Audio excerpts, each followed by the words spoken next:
Betaflight has, since version 3.4, included the option to do GPS on our quads, which is great. But there is a problem that some people are, no, not a problem, an annoyance that some people are having about how long it takes the GPS module to get locked on the satellites.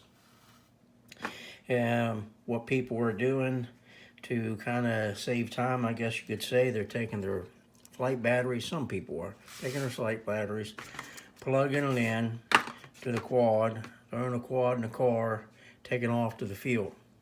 And while they're on the way there, the GPS gets locked in. And that's okay, as long as nothing happens. But I'm sure all of us have read or possibly know of a person that has had a quad just to take off for no reason whatsoever. Personally know of a guy that his flew off and the radio wasn't connected, blah, blah, blah. So it can and does happen. If you're going to do it that way, I think you'd want to pull your props off while it's in the car, in the vehicle. I really don't want to fool around with that. So what I did is come up with a, at least in my opinion, a reasonable solution. I've taken a regulator and regulated it down to 5 volts, and a USB cable. On the other end is a micro USB end that goes into my flight controller. So what I can do is plug in a battery. It doesn't matter what size of battery I use, 2, 3, 4S, doesn't matter. And plug it into the quad. And as you can see, my flight controller is powered. Also on the back here, my GPS is working.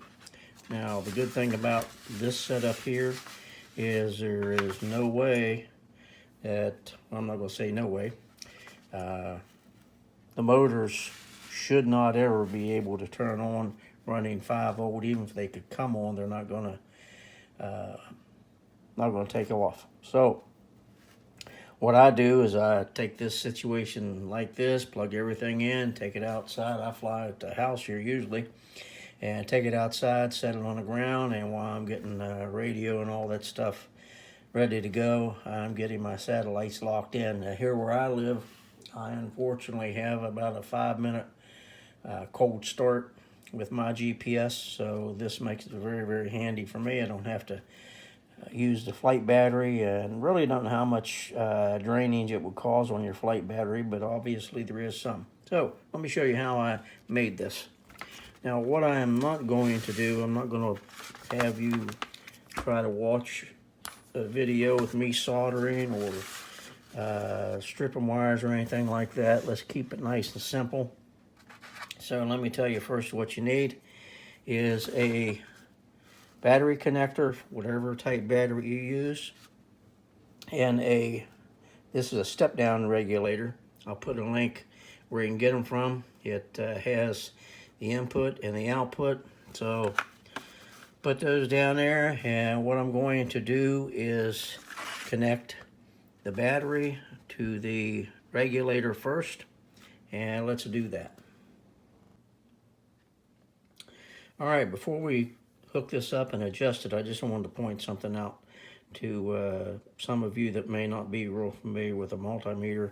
When you're checking DC voltages with a multimeter, you shouldn't make it a habit to try to get the red lead and the battery lead positive hooked up to the right way, and you're going to get a reading as we see over here. But it's really not a written in stone type thing. Here I've hooked up the red lead to the negative, black lead to the positive, and I'm getting the exact same reading. It's just showing a negative right here at the end. So just something I wanted you to be aware of. And some people might panic and think, oh, I'll blowed something up, but no, that's really not the case. So anyway, let's go ahead and adjust this regulator. All right, just wanted to point out to you that this particular voltage regulator here, this is how you adjust it with the knob right here. Some of them have a blue little plastic stack coming up with a screw, and you can adjust that. So let's go ahead and get it hooked up. I'm going to put leads here on. Okay, connect the battery.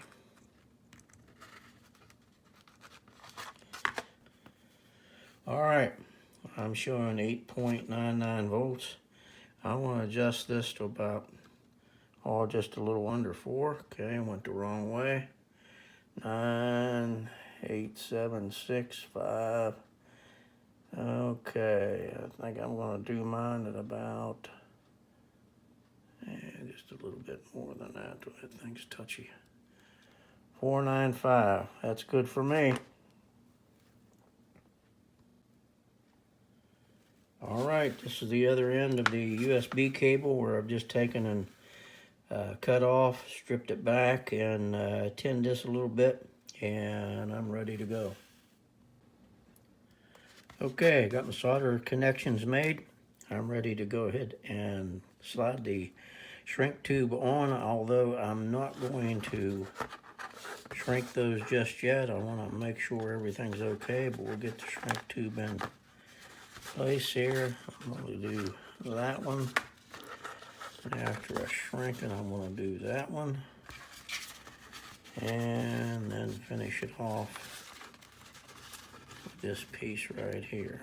So I'll take care of that. Now, one thing I want to say that you might want to do at this point is take your connector, USB side, and let's check it out and make sure that everything's the way it's supposed to be. We know the voltage regulator is adjusted right, and just in case you may have hooked the wrong leads out or found the wrong leads out of the USB, whatever, let's put a little power to it.